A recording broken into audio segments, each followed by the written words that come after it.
തിരുനക്കര ശ്രീകൃഷ്ണസ്വാമി ക്ഷേത്രത്തിൽ ഭഗവാന്റെ പ്രതിഷ്ഠാദിന ആഘോഷം നടന്നു.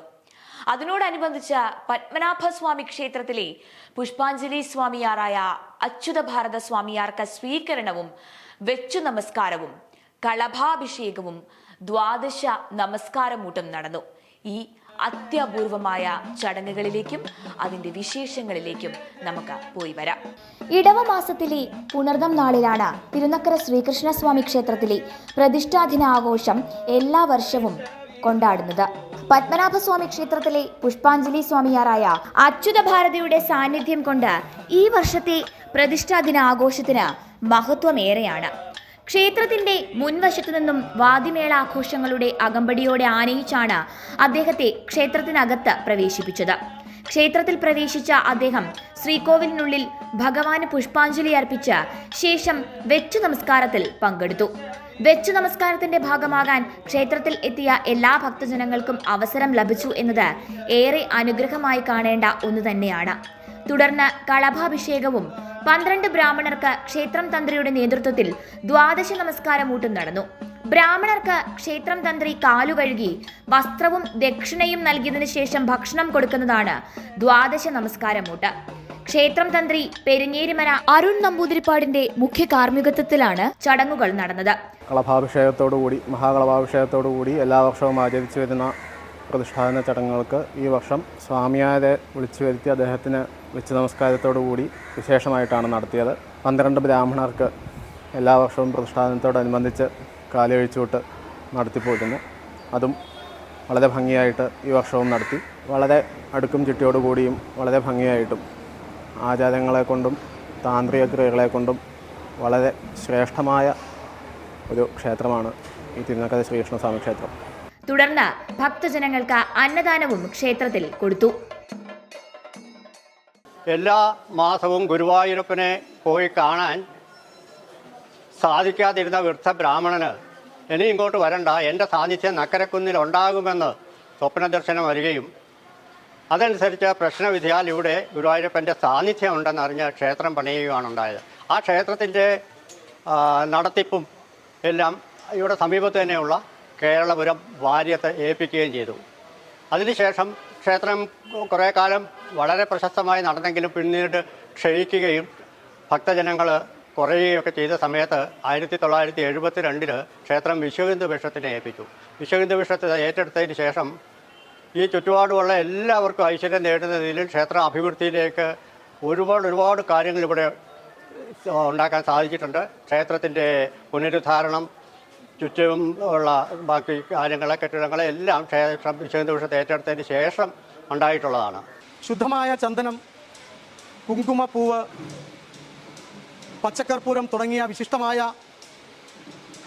വസ്തുക്കൾ ചേർത്ത് തയ്യാറാക്കിയ കളഭത്തിൽ ഭഗവാനെ അഭിഷേകം ചെയ്യുക തുടങ്ങിയ ചടങ്ങാണ് കളഭാഭിഷേകം. മരപ്പാണിയോട് കൂടിയിട്ടുള്ള അതിവിശിഷ്ടമായ ചടങ്ങാണ് ഇന്ന് നടന്നത്. പ്രതിഷ്ഠാദിനത്തിൽ പതിവ് പോലെ എല്ലാ വർഷവും നടക്കുന്ന പോലെ ഈ വർഷവും 12 ബ്രാഹ്മണർക്ക് കാലുകഴിച്ചൂട്ട് നടക്കുകയുണ്ടായി. ഈ വർഷത്തെ മറ്റൊരു പ്രത്യേകത,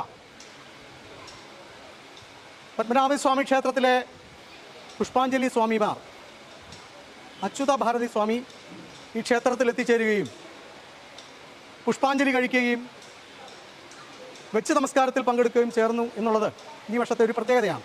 ക്ഷേത്രങ്ങൾ സേവാകേന്ദ്രമായി മാറണം എന്നുള്ള കാഴ്ചപ്പാടുള്ള സംഘടനയാണ് വിശ്വഹിന്ദു പരിഷത്ത്. വിശ്വഹിന്ദു പരിഷത്തിൻ്റെ ഉടമസ്ഥതയിലാണ് ഈ ക്ഷേത്രം ഉള്ളത്.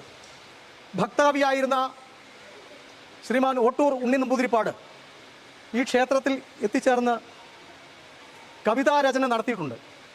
അദ്ദേഹം ഈ ക്ഷേത്രത്തിൽ എത്തി ഈ ചൈതന്യം കണ്ടിട്ട് ഒരു കവിത എഴുതുകയുണ്ടായത്. ഞാനിപ്പോൾ ഇവിടെ ആലപിക്കാം.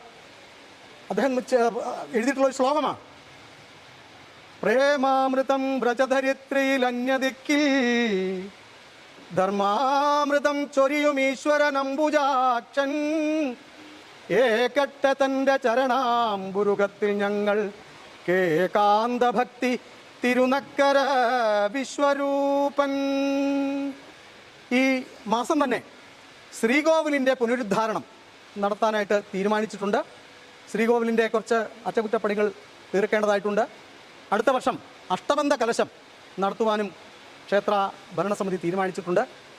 ഈ ചടങ്ങുകളിലെല്ലാം തന്നെ എല്ലാ ഭക്തജനങ്ങളുടെയും സഹായ സഹകരണവും സാന്നിധ്യവും ഉണ്ടാകണമെന്ന് ഭഗവാന്റെ നാമത്തിൽ അറിയിക്കുകയാണ്.